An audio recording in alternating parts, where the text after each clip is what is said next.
Hi കൂട്ടുകാരെ, ഇന്നത്തെ എപ്പിസോഡിൽ അവന്തിക്കരികിലേക്ക് എത്തിയ സന്ദീപിനോട് അവന്തിക പറഞ്ഞു, നിന്റെ ചേട്ടൻ ഇപ്പോ കണ്ണി കണ്ട പെണ്ണുങ്ങളെയെല്ലാം കയറി പിടിച്ചുകൊണ്ട് നടക്കുകയാണ്. എന്തൊരു മോശം സ്വഭാവമാണ് അവനിപ്പോൾ കാഴ്ചവെക്കുന്നത്.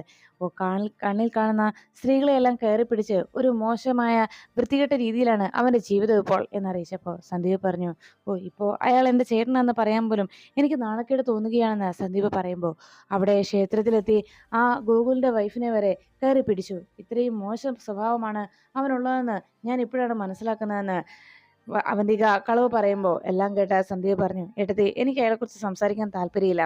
ഞാനിപ്പോൾ വന്നത് തന്നെ ഇന്ന് ദുബായിൽ നിന്ന് വരുന്ന ക്ലയൻറ്റിൻ്റെ മീറ്റിംഗ് നടക്കുന്നുണ്ട്. അതിൽ ഏട്ടത്തി പങ്കെടുക്കണമെന്ന് പറയാനാണ് ഞാൻ എത്തിയതെന്ന് അറിയിച്ചപ്പോൾ അവന്തിക പറഞ്ഞു, എനിക്കിന്ന് അതിൽ പങ്കെടുക്കാൻ കഴിഞ്ഞെന്ന് വരില്ല. നീ തന്നെ അവരെ ഡീൽ ചെയ്താൽ മതി.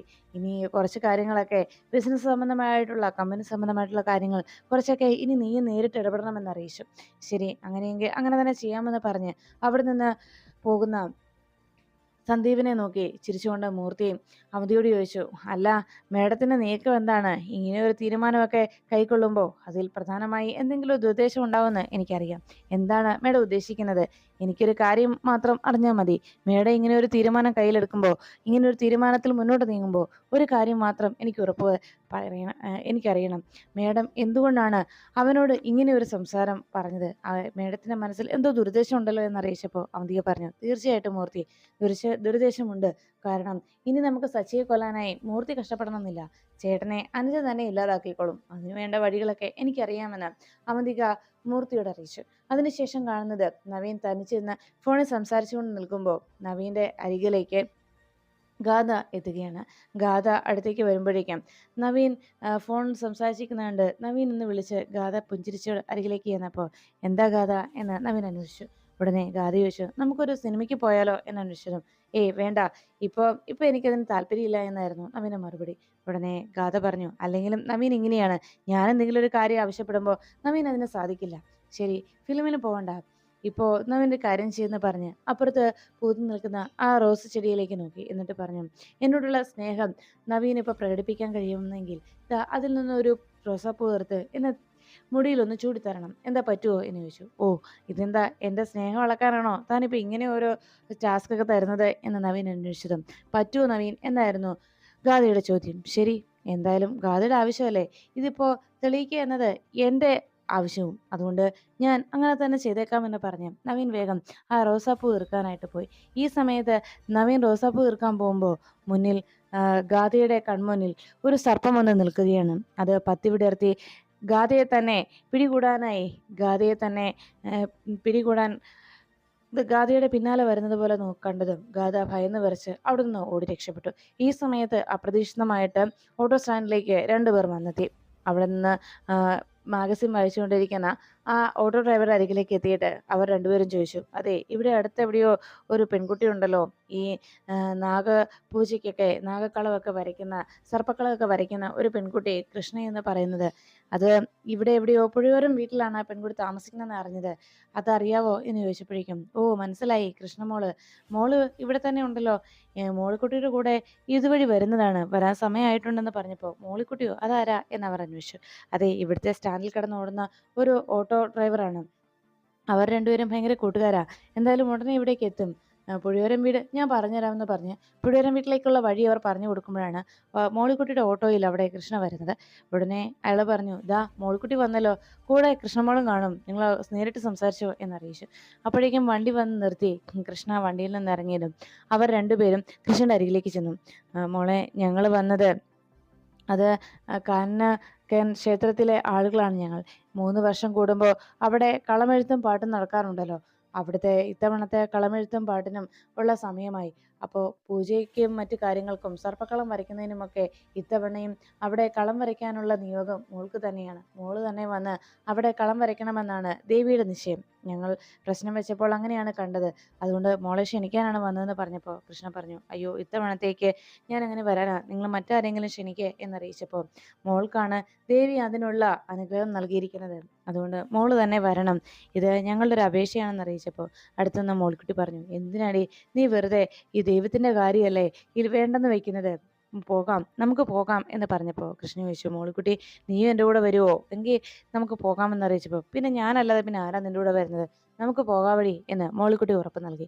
ഉടനെ കൃഷ്ണ താൻ വരാമെന്ന് സമ്മതിച്ചു. എനിക്ക് ഇക്കാര്യം അമ്മയോടും അച്ഛനോടും കൂടി ഒന്ന് ചോദിച്ച് അനുവാദം വാങ്ങിക്കണമെന്ന് പറഞ്ഞപ്പോൾ, അതിനെന്താ മോള് അങ്ങനെ തന്നെ ചെയ്തോ, ഇത് ഞങ്ങളുടെ ഒരു സന്തോഷത്തിന് എന്ന് പറഞ്ഞ് കയ്യിലേക്ക് പണം നീട്ടിയതും കൃഷ്ണ പറഞ്ഞു, അയ്യോ ഇതിൻ്റെ ഒന്നും ആവശ്യമില്ല, ഞാനവിടെ വന്ന് കളം വരയ്ക്കുന്നത് അത് എൻ്റെ ഒരു ഭക്തി കൊണ്ട് തന്നെയാണ്. അതിന് ഞാൻ ഇങ്ങനെ പണം ആഗ്രഹിക്കുന്നില്ല എന്ന് പറഞ്ഞപ്പോൾ, ഇത് മോൾക്ക് നൽകുന്ന ഇതിനു വേണ്ടി തരുന്ന ശമ്പളമൊന്നുമല്ല, മറിച്ച് ഞങ്ങളുടെ സന്തോഷത്തിന് ദേവി നൽകുന്നതാണ്, അത് സ്വീകരിക്കണം എന്നറിയിച്ചപ്പോൾ മോളിക്കുട്ടി പറഞ്ഞു, മേടിച്ചോടി, കുഴപ്പമില്ല. അങ്ങനെ കൃഷ്ണ അത് കൈപ്പറ്റി. അങ്ങനെ അവർ നന്ദിയോടെ അവിടുന്ന് പോയി കഴിയുമ്പോഴേക്കും കൃഷ്ണ മോളിക്കുട്ടിയോട് പറഞ്ഞു, മോളിക്കുട്ടി അവിടെ സർപ്പക്കളം വരയ്ക്കാൻ കഴിഞ്ഞ 2 തവണ ചെന്നപ്പോഴും എനിക്ക് അതിനുള്ള ഭാഗ്യം ദേവി നൽകി. ഇത്തവണ മറ്റാർക്കെങ്കിലും ആ ഭാഗ്യം ലഭിക്കട്ടെ എന്നാണ് ഞാൻ കരുതിയത്. അതുകൊണ്ടാണ് ഞാൻ ചെല്ലുന്നില്ല എന്ന് പറഞ്ഞത്. പക്ഷേ ദേവി ഞാൻ തന്നെ ചെന്ന് അത് ചെയ്യണമെന്നാണ് ദേവിയുടെ നിശ്ചയമെന്ന് അറിയിച്ചപ്പോൾ മോളിക്കുട്ടി പറഞ്ഞു, എന്തായാലും ദേവിയുടെ ആഗ്രഹമല്ലേ, അത് സാധിച്ചു കൊടുക്കാം. നീ ധൈര്യമായിട്ടിരിക്കുക, നിന്റെ കൂടെ ഞാനും ഇല്ലേ എന്ന് പറഞ്ഞ് നമുക്ക് പോകാമെന്ന് പറഞ്ഞുകൊണ്ട് അവർ രണ്ടുപേരും വണ്ടിയിൽ കയറി അവിടുന്ന് നേരെ അനിയൻ സാറിന്റെ അനുവാദം മേടിക്കാനായി നേരെ പുഴയോരം വീട്ടിലേക്ക് പുറപ്പെട്ടു. അപ്പോഴാണ് ഇങ്ങനെയൊരു ചടങ്ങ്, പൂജയും മറ്റു കാര്യങ്ങളും അവിടെ നടക്കുന്നതിനെക്കുറിച്ച് അവരിങ്ങനെ ചിന്തിക്കുമ്പോൾ അവിടെ ഗോകുലിന്റെ അരികിലേക്ക് ശോഭ എത്തിയത്.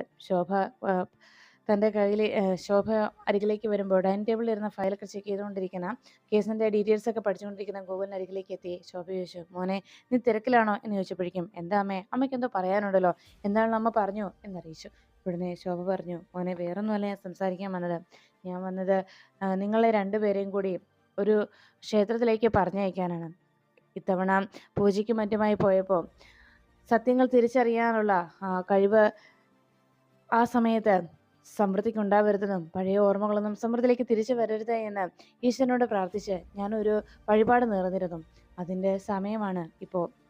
അത് കുറച്ച് ദൂരെ ഒരു കാട്ടിനുള്ളിൽ ഉള്ള ഒരു ക്ഷേത്രത്തിലൊരു വഴിപാടാണെന്ന് അറിയിച്ചപ്പോൾ ഗോകുല് പറഞ്ഞു, അമ്മേ ഞാൻ നേരത്തെ തന്നെ പറഞ്ഞല്ലേ അത്തരം വഴിപാടുകളോ അത്തരം നേർച്ചകളോ ഒന്നും അമ്മ നടത്തരുതെന്ന് ചോദിച്ചപ്പോൾ ശോഭ പറഞ്ഞു, മോനെ ഞാൻ നിന്റെ അമ്മയാണ്, നിന്റെ ജീവിതം നല്ല രീതിയിൽ മുന്നോട്ട് പോകണമെന്നത് എൻ്റെ ആഗ്രഹമാണ്, എൻ്റെ പ്രാർത്ഥനയും.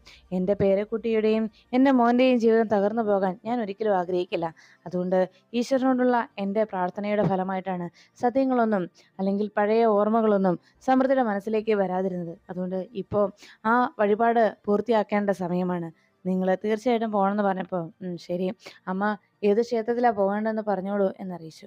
പോകേണ്ട ക്ഷേത്രം ഏതാണെന്ന് പറയാനായിട്ട് തയ്യാറായപ്പോൾ നമ്മൾ പറഞ്ഞത് വലിയൊരു കാട്ടിനുള്ളിലുള്ള ഒരു ദേവീക്ഷേത്രമാണ്. അവിടെ 3 വർഷത്തിലൊരിക്കലാണ് പൂജ നടക്കുന്നത്. സർപ്പക്കളം എഴുത്തും പൂജയും 5 ദിവസം നീണ്ടു നിൽക്കുന്ന പൂജയും കാര്യങ്ങളുമാണ്. 5 ദിവസത്തെ വ്രതവും വഴിപാടും ഹോമവും ഒക്കെ നടത്തിയതിനു ശേഷം അവസാന ദിവസം ദാമ്പത്യ പൂജയുണ്ട്. ആ ദാമ്പത്യ പൂജയിൽ പങ്കെടുക്കുന്ന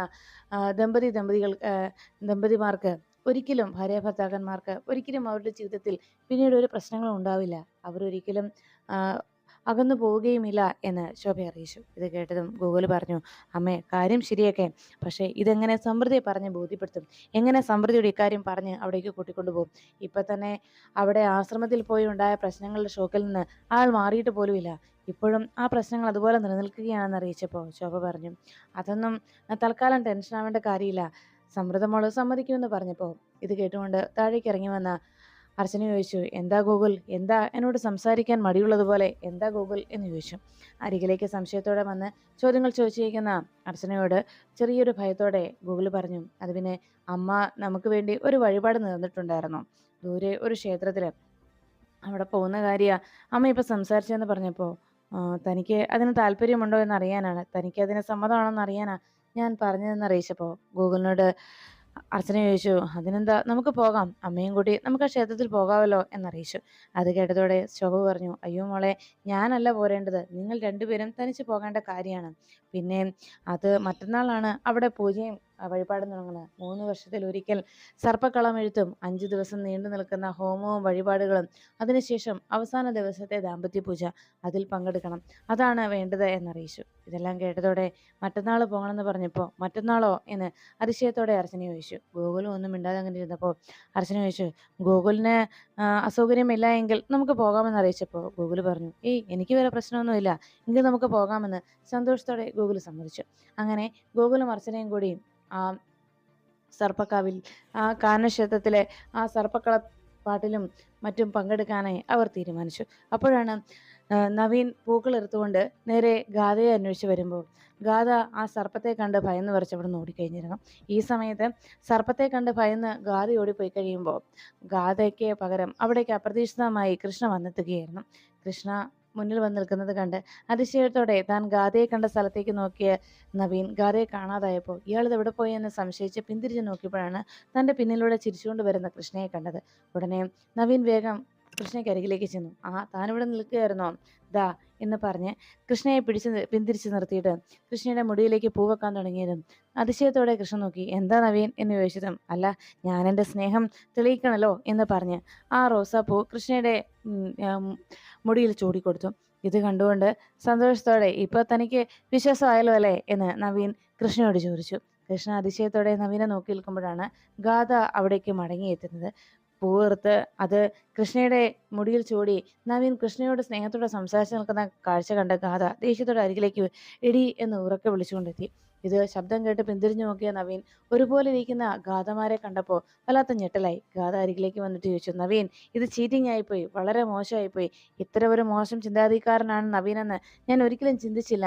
ഞാനൊന്ന് മാറി നിന്ന സമയത്ത് നവീൻ ഇങ്ങനെയൊക്കെ ഓരോന്ന് ചെയ്തു കൂട്ടിയല്ലേ എന്ന് ചോദിച്ചതും നവീൻ പറഞ്ഞു, അയ്യോ ഗാഥ എനിക്കറിയില്ലായിരുന്നു, താനാണെന്ന് കരുതിയാ ഞാൻ ഈ പെൺകുട്ടിയുടെ എന്ന് പറഞ്ഞ് നവീൻ ഞെട്ടലോടെ രണ്ടുപേരും മാറി മാറി നോക്കുകയാണ്. ഉടനെ ദേഷ്യത്തിൽ ഗാഥ കൃഷ്ണയുടെ അടുത്തേക്ക് എന്നിട്ട് പറഞ്ഞു, നീ വീണ്ടും ഞങ്ങളുടെ ഇടയിലേക്ക് വന്നതാ മനഃപൂർവ്വം പ്രശ്നം ഉണ്ടാക്കാനായിട്ട് അല്ലേ? നിനക്കൊരിക്കലും ഞാൻ എൻ്റെ നവീനെ വിട്ടു തരില്ല, ഞാൻ സമ്മതിക്കില്ല എന്ന് പറഞ്ഞ് ഗാഥ വല്ലാതെ ബഹളം വെക്കുകയാണ്. ഇത് കണ്ടുകൊണ്ട് നവീൻ ആകെ അന്തിച്ചങ്ങനെ നിൽക്കുമ്പോഴാണ് അങ്ങനെ ബഹളം വെച്ചിട്ട് ദേഷ്യത്തോടെ സിത്താരക്കരികിലേക്ക് ഗാഥ കലിച്ചുള്ളിയെത്തി. മമ്മിയോട് എത്ര തവണ പറഞ്ഞോ ആ കൃഷ്ണ എനിക്ക് എൻ്റെ നവീന ജീവിതത്തിൽ പ്രശ്നക്കാരിയായി വന്നുകൊണ്ട് നിൽക്കുകയാണെന്ന്. എന്നിട്ടും മമ്മിക്ക് അവളെ നിയന്ത്രിക്കാൻ കഴിയുന്നില്ല. മമ്മി അവളെ വിശ്വസിച്ചുകൊണ്ട് നിൽക്കുകയാണല്ലേ. മമ്മിക്ക് അവളോടാണല്ലോ സ്നേഹക്കൂടുതൽ എന്നൊക്കെ ഗാഥ ദേഷ്യപ്പെടുന്നു. ഉടനെ സിതാര പറഞ്ഞു, മോളെ നീ എന്തൊക്കെയാ പറയുന്നത്? ഞാൻ പറയുന്നത് മനസ്സിലാക്കുക എന്ന് പറഞ്ഞു. ഇല്ല ഒരിക്കലും ഞാൻ അവൾക്ക് എൻ്റെ നവീനെ വിട്ടുകൊടുക്കില്ല എന്ന് പറഞ്ഞ് വല്ലാതെ ബഹളം വയ്ക്കുകയാണ്. ആ ബഹളം കേട്ടുകൊണ്ടാണ് വേഗം മുറിയിലേക്ക് സിത്താരയും സിനിയും ഓടിയെത്തിയത്. സിത്താര വന്ന് വേഗം ലൈറ്റ് ഇടുമ്പോൾ അവിടെ ബെഡിൽ കിടന്നുകൊണ്ട് വല്ലാതെ ബഹളം വെക്കുകയാണ് ഗാഥ. ബഹളം വെക്കുന്നത് അരികിലേക്ക് ഓടി വന്ന സിത്താര ഗാഥയെ വിളിച്ചു നിർത്തി. മോളെ ഗാഥേ എന്താ പറ്റിയത് എന്ന് ചോദിച്ചതും കണ്ണു തുറന്ന ഗാഥ വീണ്ടും ബഹളം വെച്ചു. ഇല്ല ഞാൻ സമ്മതിക്കില്ല എന്ന് പറഞ്ഞു. എന്താ പറ്റിയത് എന്ന് ഗാഥയോട് സിത്താര അന്വേഷിച്ചപ്പോൾ ഗാഥ കണ്ണൂർ നോക്കിയിട്ട് പറഞ്ഞു, മമ്മിയും ആ കൃഷ്ണയുണ്ടല്ലോ, അവൾ വീണ്ടും എൻ്റെ നവീന ജീവിതത്തിലേക്ക് വന്നു. അവളെ എത്ര അകറ്റി നിർത്തിയാലും അവൾ വീണ്ടും ഞങ്ങൾക്കിടയിലേക്ക് വന്നുകൊണ്ടിരിക്കുകയാണെന്ന് പറഞ്ഞപ്പോൾ ഗാഥയെ നോക്കിയിട്ട് സിത്താര പറഞ്ഞു, എൻ്റെ പൊന്നുമോളെ നീ വീണ്ടും എന്തിനാ ഇങ്ങനെ ദുസ്വപ്നം കണ്ടുകൊണ്ടിരിക്കുന്നത്? നീ ചിന്തിക്കുന്നത് പോലെ ഒന്നും ഇവിടെ സംഭവിച്ചിട്ടില്ലെന്നേ. ഗാഥമോളെ നിന്നെ പേടിപ്പിക്കാനോ നിന്റെ ജീവിതം തട്ടിയെടുക്കാനോ ഇവിടെ ആരും അതിനുവേണ്ടി തയ്യാറായിട്ടില്ല. ആരും അതിനൊരു ശ്രമവും നടത്തിയിട്ടില്ല. ഇതൊക്കെ മോളുടെ വെറും തെറ്റിദ്ധാരണയാണ് എന്നറിയിച്ചു. ഇല്ല മമ്മിക്ക് ഇപ്പോഴും അവളോടാണ് സ്നേഹം കൂടുതൽ. അവളെയാണ് മമ്മി എല്ലായ്പ്പോഴും അവളോടാണ് സ്നേഹം കാണിക്കുന്നത്. അവളെ എപ്പോഴും മമ്മി വിശ്വസിച്ചുകൊണ്ടിരിക്കുക. പക്ഷേ എനിക്കൊരിക്കലും അവളെ വിശ്വസിക്കാൻ കഴിയില്ല. അവള് ചതിക്കും. അവളെ എൻ്റെ ജീവിതം തട്ടിയെടുക്കാൻ വേണ്ടി തന്നെ നടക്കുമോ മമ്മി എന്ന് പറഞ്ഞ് വീണ്ടും ഗാഥ ബഹളം ഉണ്ടാക്കി. ഗാഥയെ എങ്ങനെ പറഞ്ഞ് മനസ്സിലാക്കുമെന്നറിയാതെ വല്ലാത്ത ടെൻഷനോടെ സിത്താര നിന്നതും സിത്താര പറഞ്ഞു, മോളെ നിന്റെ ഈ ടെൻഷനും പേടിയും ഒക്കെ മാറാൻ ഒരു പോംവഴിയുണ്ട്. നിന്റെ ഈ ആശങ്കയല്ലേ നവീനെ നിന്നിൽ നിന്ന് അവൾ തട്ടിയെടുക്കുമെന്നുള്ള ഭയം, അത് മാറ്റിയെടുക്കാൻ ഒരു വഴിയുണ്ട്. മമ്മി ആ വഴിയാണ് ചിന്തിക്കുന്നത്. ഇനി മോളുടെ ഈ ചിന്തയും സങ്കടവും ഒക്കെ മാറ്റാൻ മമ്മി ഒരു പോംവഴി കണ്ടെത്തി. അത് മറ്റൊന്നുമല്ല, അങ്ങ് ദൂരെ ഒരു കാടിനുള്ളിൽ ഒരു ദേവീക്ഷേത്രമുണ്ട്. അവിടെ 3 വർഷത്തിലൊരിക്കലാണ് പൂജ നടക്കുന്നത്. അവിടെ സർപ്പക്കളമാണ് പ്രധാനമായിട്ടുള്ളത്. ഈ 5 ദിവസവും സർപ്പക്കളം നടത്തി അവസാന ദിവസം അവിടെ ദാമ്പത്യ പൂജ എന്ന് പറഞ്ഞ ഒരു ചടങ്ങ് കൂടിയുണ്ട്. എന്തായാലും ആ ക്ഷേത്രത്തിലേക്ക് പോകാം. അവിടെ പോയി ആ വഴിപാട് കൂടി നിങ്ങൾ നടത്തിയാൽ അവിടെ നടത്തുന്ന ദാമ്പത്യ പൂജയിൽ പങ്കെടുത്താൽ ആ ഭാര്യ ഭർത്താക്കന്മാർക്ക് ജീവിതത്തിൽ പിന്നെ എന്തൊക്കെ പ്രതിസന്ധി ഉണ്ടായാലും അവർ ഒരിക്കലും വേർപിരിഞ്ഞു പോവില്ല, ദൈവിക കടാക്ഷം ഉണ്ടാവും അവർക്ക് എന്നറിയിച്ചു. ഇത് കേട്ടതോടെ ഗാഥ പറഞ്ഞു, ഇല്ല മമ്മി, അവിടെ അവൾ വരും, എല്ലാ പ്രശ്നങ്ങളും തരണം ചെയ്ത് അവിടെ അവൾ എത്തും, എനിക്ക് ഉറപ്പാ, അവിടെ വന്ന് അവൾ പ്രശ്നം ഉണ്ടാക്കുമെന്ന് പറഞ്ഞപ്പോൾ ഇത് കേട്ടതോടെ ഗാഥയുടെ ആ വാക്കുകൾ കേട്ട് സിതാര പറഞ്ഞു, ഇല്ല മോളെ, ഒരു കാരണവശാലും കൃഷ്ണ അവിടെ വരില്ല, മമ്മി അതിന് ഉറപ്പ് വരുന്നു. കൃഷ്ണ ഒരിക്കലും അവിടേക്ക് എത്തില്ല എന്ന് പറഞ്ഞപ്പോൾ മമ്മി ഇപ്പോഴും മമ്മിയുടെ മനസ്സിൽ അവളോട് വല്ലാത്ത സോഫ്റ്റ് കോൺട്രാ, അവളോടാണ് മമ്മിക്ക് സ്നേഹം കൂടുതൽ എന്ന് പറഞ്ഞുകൊണ്ട് ഗാഥ മുഖം വീർപ്പിച്ചു. ഇത് കണ്ടതും സിതാര പറഞ്ഞു, ഇല്ല മോളെ, മോളുടെ ടെൻഷനൊന്നും ഇവിടെ ഇനി ഒരു പ്രശ്നം ഉണ്ടാവില്ല, മോള് വേദനിക്കേണ്ട, എല്ലാ പ്രശ്നങ്ങൾക്കും പരിഹാരം ഉടനെ തന്നെ ഉണ്ടാവും, മമ്മിയല്ലേ പറയുന്നത് എന്ന് പറഞ്ഞ് സിതാര ഗാഥയെ സമാധാനപ്പെടുത്തണം. ഗാഥ ഇതെല്ലാം കേട്ട് ആകെ ദേഷ്യത്തോടെ കലുതുള്ളി അങ്ങനെ നിൽക്കുമ്പോഴാണ് ഇക്കാര്യം സച്ചിയെ കാണുവാനായിട്ട് അവിടേക്ക് ആരതി എത്തിയത്.